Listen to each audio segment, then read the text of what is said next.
Welcome to Biggest Best Life, the podcast that dares you to dream big, live louder, and step fully into the rockstar life you are made for. You're not too late, you're right on time, and we're just getting started. Here's your host, Lauren Chapnick. Hey, everybody. Welcome back. Lauren Chapnick here, and you are listening to Biggest Best Life. This is the podcast that truly hands you the permission slip and gives you that kick in the butt that you need to take action to make big, bold changes in your life. Today, it's just you and me having a conversation, and I want to share two lessons that I have learned recently from getting back in the saddle again, literally. I am riding horses again. I grew up riding horses. It was something I loved. I was so passionate about it, and I was pretty good. But I'm realizing now, I think I was good because I was fearless. I had no inhibitions. You don't think about what can possibly happen, what could go wrong when you're that young. You are just having a great time. You're riding this horse, you're getting better, you're learning how to do things you've never done before, and it's fun. And that's what we want to do as adults too. But then we have all of these fears that come in our way, right? Especially if you happen to be an emergency room nurse like I am, and you've seen what can happen. I've seen the injuries. You can use your imagination. People fall off horses and bad things happen. And I've seen it, but I wanted to do it anyway. And it was something that I wanted to share with my daughters. They've recently gotten into riding as well. And it's something that we share. And it's really my time each week to practice self care and be in this other alternate universe where I'm bonding with this animal. And I love it so much. When you are on a horse, you literally have to communicate with that horse with your body. It really is a meditation. You can't be thinking about really anything else. You can't be distracted, or you are not going to be able to tell the horse what to do. You are really moving that animal with your body and with your mind. You have to be in tune with that animal. And that's why I love it just so much. But here are the two things that I've learned. I was pretty petrified at first. I didn't think I would be, but once I got up there, it kind of dawned on me I'm pretty far to the ground. I'm wearing a helmet, but I've seen what can happen, and I'm a little freaked out right now. And we started slow, and we started learning all the basics again cuz your body remembers certain things, but I forgot a lot. It's been several years. And this is what my teacher said. Look where you want to go. That's one of the first rules of horseback riding is you're steering the horse with your body, but if you're looking down, if you're trying to adjust your reins or you're looking away, or if you're not looking in the direction where you want the horse to go, the horse is not going to go there. And I heard her say that, and I followed. I did what she was asking me to do, but you're doing all these things at once, right?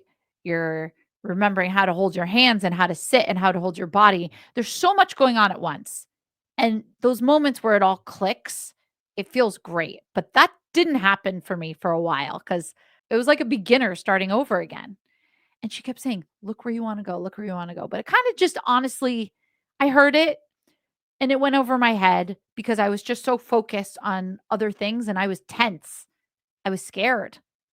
And last week, I was watching one of my daughter's lessons, my youngest daughter, and she's 6, but she's incredibly focused when it comes to horseback riding. It's great to see her because sometimes in other aspects of her life, she's all over the place, but she loves horseback riding so much and she's so attentive. But she's still 6, so she was daydreaming a little bit.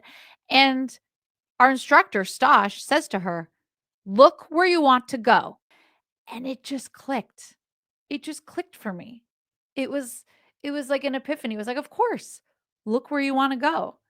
not just in horseback riding, but in your life. You got to look where you want to go. Because if you don't have a vision, a clear vision for where you want to go, who you want to be, how can you possibly take that first step? Look where you want to go. If you don't set your GPS in your car and you're just wandering, you're never going to get where you want to go. You have to put in an address, at least a town. Look where you want to go. Visualize who you want to be. Visualize the life that you want to have. And then say to yourself, what is the first thing I must do today, right now, to get there? Look where you want to go. So that's number one. The second lesson that I learned is about fear and being scared. And that's what this podcast is about. It's about being afraid and doing the thing anyway. I'm scared. You're never going to not be scared to make a change. I'm never going to not be a little bit afraid to get on that horse. There's always going to be some sort of risk when I get into that saddle or when I watch my daughters get into that saddle. But the lessons that they're learning and the experience that they're having makes it so worth it. And we take every precaution that we can to stay safe. We learn how to mitigate that risk as best as we can. But we're not going to hold back because we're afraid of what could possibly happen. We're not going to hold ourselves back from life experiences and things that we want because we're afraid. So this phrase popped into my mind. What would I do if I wasn't afraid? I took a lesson on Monday with my favorite horse. His name is Felix. He is a cow horse, as I call him. It's actually called a pinto, I believe, which is like they have spots. Like he literally looks like a cow, but he's a horse. I love him. He's such a good boy. And Felix, he's a great horse, but he's freaking huge, right? And I was a little afraid to get on him. I got on him anyway, and I thought, what would I do if I wasn't afraid? How would I ride if I wasn't afraid? I found a picture recently of when I was 9 and I was riding a horse, and I looked at my face, and my face had no fear. No fear. It was just genuine happiness. I was so excited to be on that. It was a pony. I was so excited to be on that pony. And I thought, okay, Lauren, you could do this lesson today with that fear that's inside of you and hold yourself back a little bit. Or you could truly make the decision to let go. Because whatever's going to happen is going to happen. If this horse is going to throw me off, it's going to throw me off. And these horses that they put you on, they're lesson horses. They're pretty bomb-proof, meaning they're not gonna just spook at the most random thing. They don't have a history of hurting people, but they're still a wild animal. Anything can happen. But I just thought, okay, Lauren, you're gonna get on this horse today. And what would you do if you weren't afraid? How would you ride if you weren't afraid? And I took a breath and I just let all of that go. All of the fear of what could happen and what if I get hurt? And I just decided to be in the moment and have a really focused, fun ride, a fearless ride. And I let it go. And I pretended, I acted as if I said, what would I do if I weren't afraid? And I will tell you, it was awesome. It was such a good lesson. Just being relaxed, everything clicked. I was able to maintain my trot and my canter for longer. I didn't feel like I was flopping all over the place because my body wasn't tense. I just eased into it. And it's sort of like that one of my 4 questions, who do you want to be and act as if? It's related to that, but it's a little different. It's what would I do if I weren't afraid? And I did it. And it was so much better. And I thought, this doesn't just apply to riding Felix today.